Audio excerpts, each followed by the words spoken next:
Everyone. कई सारे students हमें पूछते हैं कि सर 12th में हमने कॉमर्स किया, इसके बाद हमारे पास कौन से करियर ऑप्शंस हैं, हम कौन से फील्ड में आगे बेहतर कर सकते हैं। सो आज के इस वीडियो में मैं आपके साथ डिस्कस करने वाला हूँ career after 12th in commerce.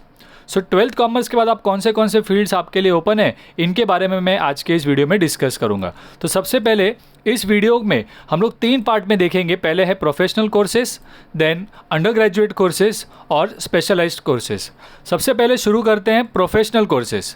अब ये प्रोफेशनल कोर्सेज क्या होते हैं? प्रोफेशनल कोर्सेज यानी कि जो सबसे टॉप पोजीशन पर आते हैं, ऐसे कुछ कोर्सेज के बारे में हम डिस्कस करेंगे। तो सबसे पहला प्रोफेशनल कोर्स जो है वो हमारा है चार्टर्ड अकाउंटेंट।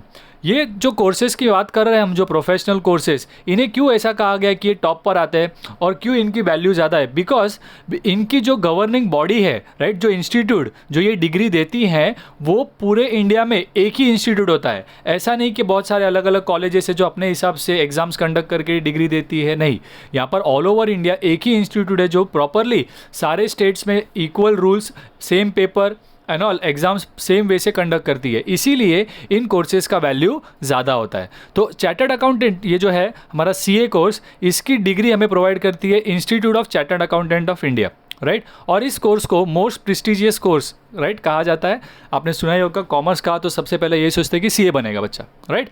सो यहाँ पर अगर आपको CA कोर्स के लिए जाना है, राइट, तो उसका आपको पता होना चाहिए कि उनके काम क्या होते हैं, आपका सब्जेक्ट इंटरेस्ट कहाँ पर आपको स्ट्रांग रहना है, राइट। तो सबसे पहले जो CA का काम क्या होता है वो देखते हैं। So job of CA is to check the financial affairs of the business of the company, यानी कि कंपनीज जो है जिसमें CA काम करेगा, उसके जो भी फाइनेंशियल अफेयर्स होंगे, राइट, उन डे टू डे उन सभी को वो क्या करेगा, चेक रखेगा। और वो ये ध्यान रखेगा कि गवर्नमेंट्स के जो भी रूल्स एंड रेगुलेशंस हैं, उन रूल्स एंड रेगुलेशंस के अनुसार हमारे फाइनेंशियल अकाउंट्स जो है बिजनेस के, वो मेंटेन हो रहे हैं नहीं, राइट। तो अगर आपकी इच्छा है कि आप चार्टर्ड अकाउंटेंट इस कोर्स के लिए जाए, तो आपका इंटरेस्ट जो है वो अकाउंट्स, ऑडिटिंग और टैक्सेशन, इस सब्जेक्ट्स में अच्छा होना चाहिए, बिकॉज इसकी यहाँ पर ज़्यादा ज़रूरत होती है, ठीक है। अब अकाउंट्स तो आपने देखा ही होगा कॉमर्स तक, बट ये ऑडिटिंग और टैक्सेशन, ये सब्जेक्ट्स आपके लिए थोड़े से नए हैं। तो अगर आपको इसके बारे में कुछ और इन्फॉर्मेशन चाहिए तो आप गूगल कर सकते हो, इन सब्जेक्ट्स के सिलेबस एंड ऑल देख सकते हो कि इसके अंदर क्या क्या टॉपिक्स होते हैं। अगर आपको वो इंटरेस्टिंग लगते हैं तो आप CA कोर्स के लिए अप्लाई कर सकते हो, ठीक है। इसके बाद सेकंड प्रोफेशनल कोर्स है कंपनी सेक्रेटरी। कंपनी सेक्रेटरी ये आपका सेकंड प्रोफेशनल कोर्स है जो कि आपको इंस्टीट्यूट प्रोवाइड करता है, institute of company secretary of India. Again ये भी एक ही इंस्टीट्यूट है ऑल ओवर इंडिया जो ये आपको कंपनी सेक्रेटरी की डिग्री प्रोवाइड करती है।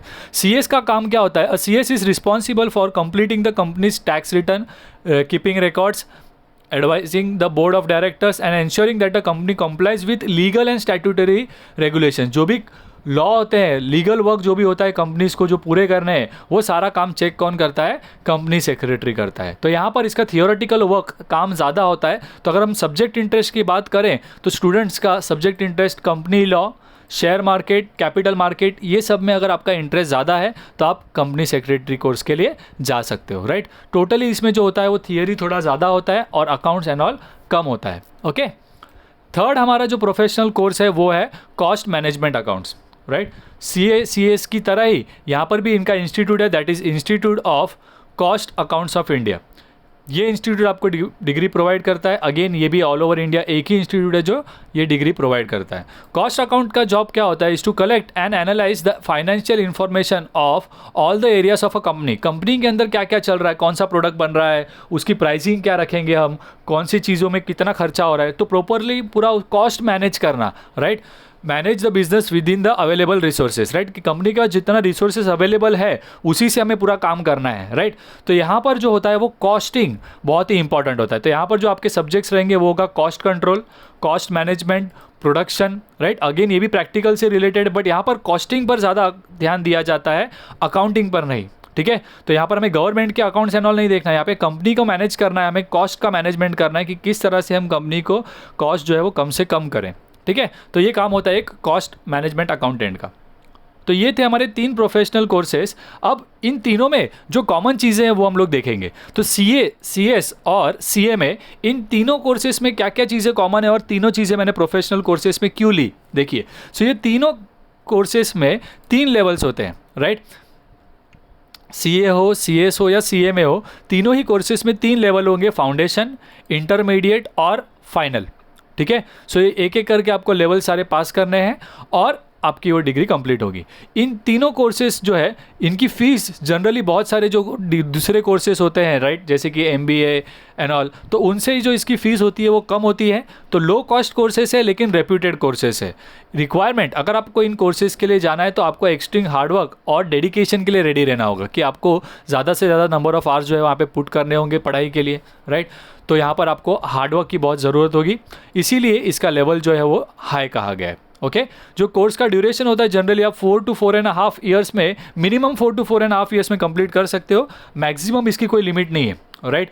कई सारे लोग तो 30 एट द एज ऑफ 30 भी चार्टर्ड अकाउंटेंट की डिग्री कंप्लीट करते हैं, या 40 पेपर पे, राइट। तो मैक्सिमम कोई लिमिट नहीं है, बट मिनिमम आप अगर सारे लेवल जो है आप पहले अटैम्प्ट में पास हो जाते हो तो मिनिमम आप 4 to 4.5 ईयर्स में आपका जो है वो डिग्री कंप्लीट कर सकते हो। ठीक है, तो ये थे हमारे 3 प्रोफेशनल कोर्स जिसके लिए एक इंस्टीट्यूट है आपका ऑल ओवर इंडिया, राइट। अब आ जाते हैं एक प्रोफेशनल कोर्स के बारे में जो कि अभी बहुत ही ट्रेंडिंग है, that is chartered financial analyst, that is CFA।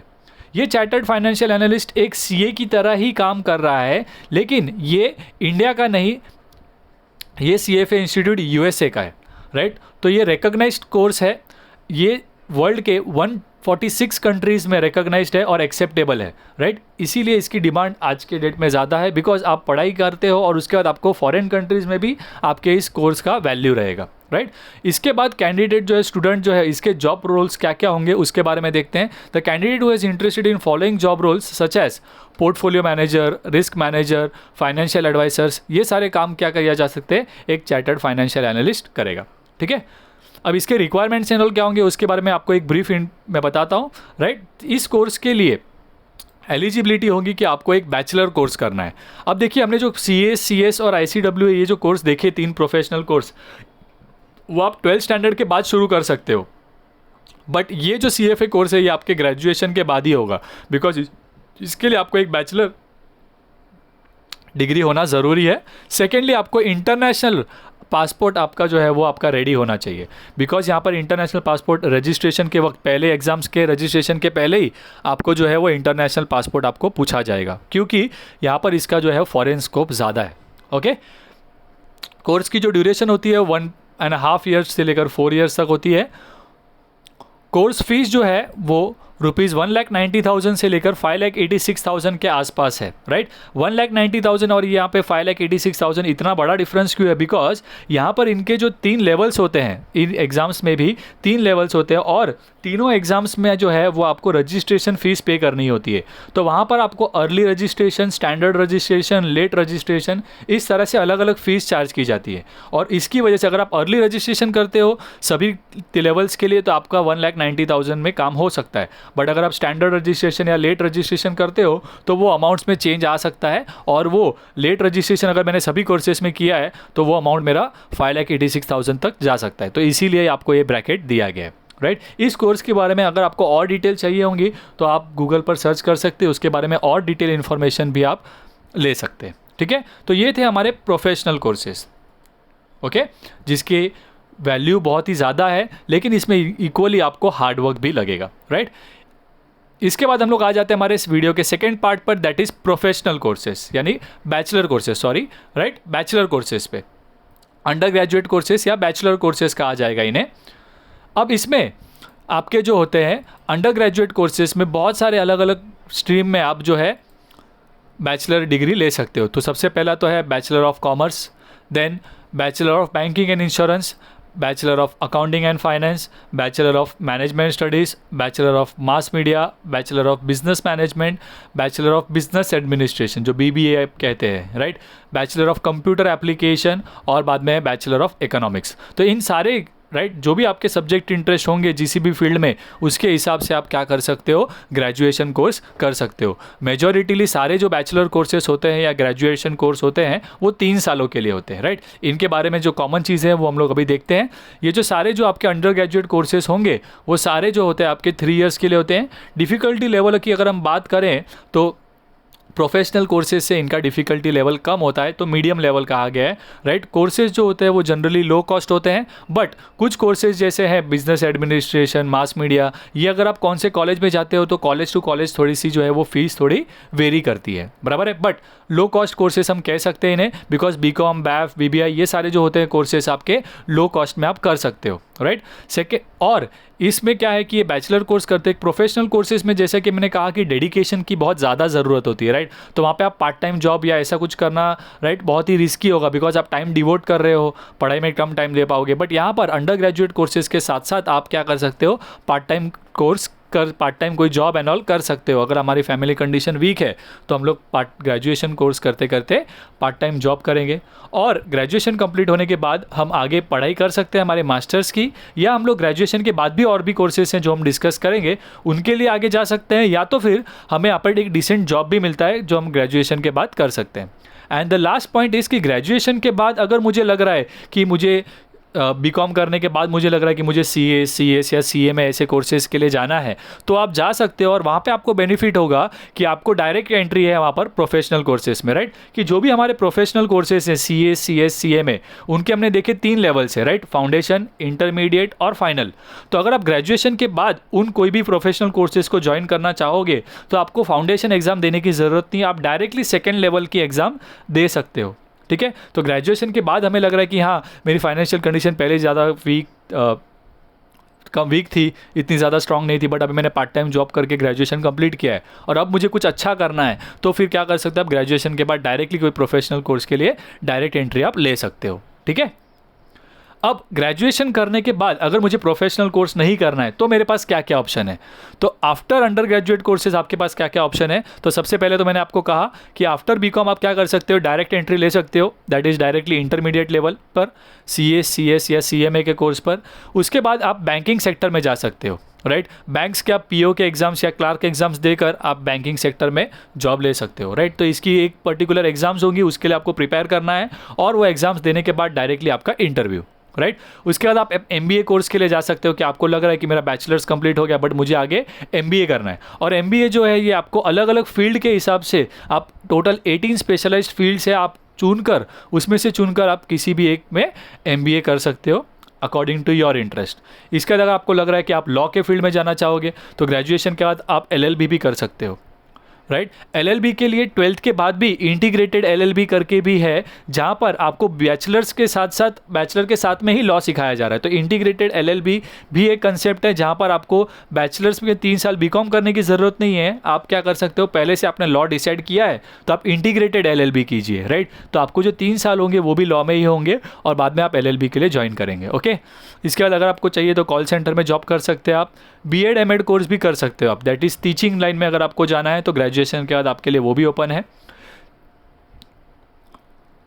आप एज अ अकाउंटेंट जॉब कर सकते हो, चार्टर्ड फाइनेंशियल प्लानर बन सकते हैं आप, chartered financial analyst that is CFA जो हमने कहा अभी, राइट। प्रोफेशनल कोर्स वो भी आप कर सकते हो ग्रेजुएशन के बाद। अगर आपको UPSC या स्टेट लेवल कॉम्पिटिटिव एग्जाम्स के लिए जाना है तो उसके लिए भी आप ग्रेजुएशन के बाद अपीयर कर सकते हो। एंड लास्टली आप इंडियन मिलिट्री एकेडमी को भी ज्वाइन कर सकते हो। तो आफ्टर ग्रेजुएशन ये सारे फील्ड्स और इसके अलावा भी और छोटे छोटे और भी कोर्सेज हैं जो आप क्या कर सकते हो आफ्टर ग्रेजुएशन, यानी कि 12th के बाद बैचलर्स कंप्लीट करने के बाद आप ये सारे ऑप्शंस भी आपके लिए ओपन रहेंगे, ये सारे फील्ड्स ओपन रहेंगे, ठीक है। एंड लास्ट पार्ट पर आ जाते हैं हम हमारे वीडियो के, that is specialised courses, right. कि इन कोर्सेज के अलावा और क्या क्या ऐसे कोर्सेज है जो हम लोग करके, राइट, कि पर्टिकुलर एक कोर्स या एक सर्टिफिकेट एंड ऑल गेन करने के बाद मैं उसमें काम करना शुरू करूँ। तो उसमें आता है सबसे पहले होटल मैनेजमेंट, राइट। कि आप ग्रेजुएशन के बाद ही होटल मैनेजमेंट भी ज्वाइन कर सकते हो।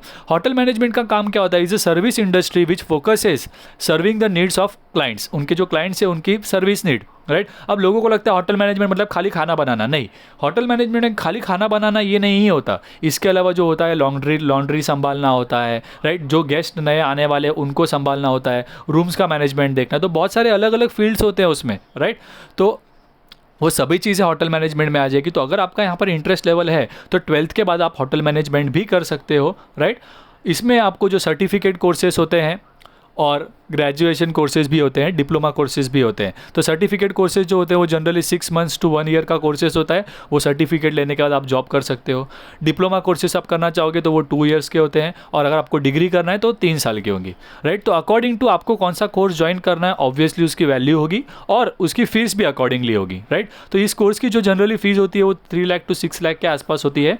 तो यहाँ पर क्या है, ये स्पेशलाइज्ड कोर्सेस है कि अगर हमें पहले डिसाइड है हमें इसमें जाना है तो आप 12th के बाद यहाँ पर भी एंट्री ले सकते हो, ठीक है। बट ये थोड़े से कॉस्टली हो जाते हैं, ओके। नेक्स्ट है डिजिटल मार्केटिंग। आज के डिजिटल वर्ल्ड में ये बहुत ही इंपॉर्टेंट रोल प्ले कर रहा है। सो डिजिटल मार्केटिंग मतलब आपने एडवर्टाइज देखा ही होगा कि आप जनरली गूगल में या कुछ भी जनरली आप यूट्यूब एंड ऑल पर भी स्क्रॉल करते हो तो आपको अलग अलग प्रोडक्ट के एडवर्टाइजेस आते रहते हैं। तो ये जो सारा होता है वो डिजिटल मार्केटिंग के थ्रू होता है कि मुझे अगर मेरा प्रोडक्ट जो है वो डिजिटल मार्केट में यानी कि सोशल मीडिया ये सारी जगहों पर मुझे वो दिखाना है, उसे प्लेस करना है, तो ये डिजिटल मार्केटिंग के थ्रू होगा। So digital marketing also called as online marketing is a promotion of brands to connect with the potential customers, right. जो लोग पोटेंशियल रखते हैं बाय करने का प्रोडक्ट को, उनके मोबाइल में या वो जो चीज़ें दे एक्सेस कर रहे हो वहाँ पर उनको ये चीज़ें शो किया जाएगा। तो इसके लिए बहुत सारी डेटा को एंड ऑल यूज़ करते हैं वो। And the internet and other form of digital communication, जहाँ जहाँ पर डिजिटल कम्युनिकेशन हो सकता है वो सारी जगह पे ब्रांडिंग करने का इनका काम होता है। इसके अंदर ईमेल्स आ जाते हैं, सोशल मीडिया आ जाता है, web based advertising, right, text based multimedia messages, ये सारी चीज़ें यहाँ पर डिजिटल मार्केटिंग में आ जाएंगी। तो इसके अंदर आप अंडर ग्रेजुएशन कोर्स कर सकते हो जिसकी एलिजिबिलिटी होगी 10+2, यानी कि 12th के बाद आप अंडर ग्रेजुएट कोर्स कर सकते हो इसमें, और उसके बाद आप चाहिए तो पोस्ट ग्रेजुएशन भी कर सकते हो, ठीक है। इस कोर्स की जनरल फीस होती है वो फिक्स नहीं है, वो डिपेंड करता है कि आप कौन से इंस्टीट्यूट से ये डिजिटल मार्केटिंग की कोर्स कर रहे हो। तो फीस जनरली वो 80,000 से 3 लाख के आसपास में होंगी, ठीक है। तो वो आपको इंस्टीट्यूट टू इंस्टीट्यूट क्या होंगी, चेंज होंगी। नेक्स्ट है stock trading related courses, right. तो अगर आपका इंटरेस्ट जो है वो स्टॉक मार्केट्स के इसमें है तो आप उसमें भी कोई एक पर्टिकुलर डिग्री गेन करने के बाद आप उसमें भी वर्क कर सकते हो। So the candidate eligible to work Indian and international broking houses, right. India का जैसे हम लोग NSE BSE कहते हैं, राइट। तो ये जो इंडियन स्टॉक एक्सचेंजेस है, इसी तरह इंटरनेशनल जो स्टॉक एक्सचेंज होते हैं उसमें भी आप काम कर सकते हो इनकी पढ़ाई करने के बाद, राइट। इसमें आपका काम क्या होगा, assets management of the company, hedge funds, PE funds, NBFC, KPO, credit rating agencies, ये सारी चीज़ों में आपका काम होता है, राइट। ये डिग्री लेने के बाद आप stock trader, stock broker, dealer, equity analyst, ये सारे काम भी आप कर सकते हो।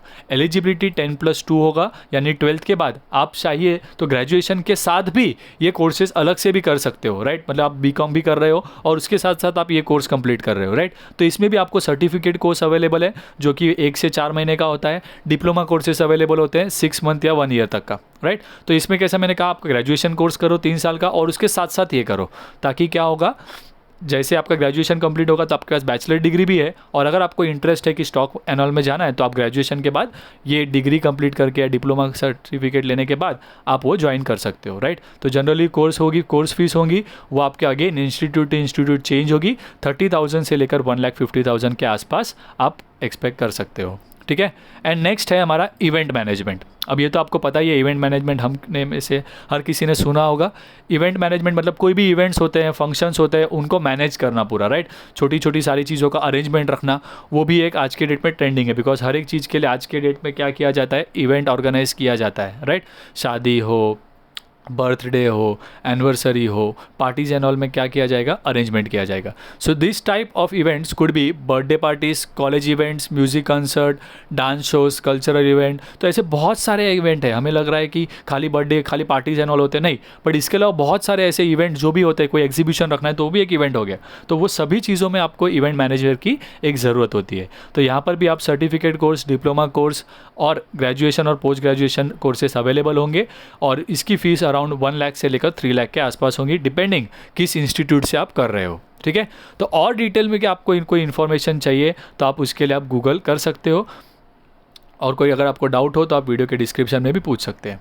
तो अगर आपको हमारे ये वीडियोस पसंद आते हैं तो हमारे वीडियोस को लाइक करें और अपने फ्रेंड्स के बीच इन्हें शेयर ज़रूर करें। और अगर आपने हमारे चैनल को सब्सक्राइब नहीं किया है तो हमारे चैनल को सब्सक्राइब कर लें, ताकि इसी तरह की वीडियो आपको अपडेट्स मिलते रहें। Bye bye, take care.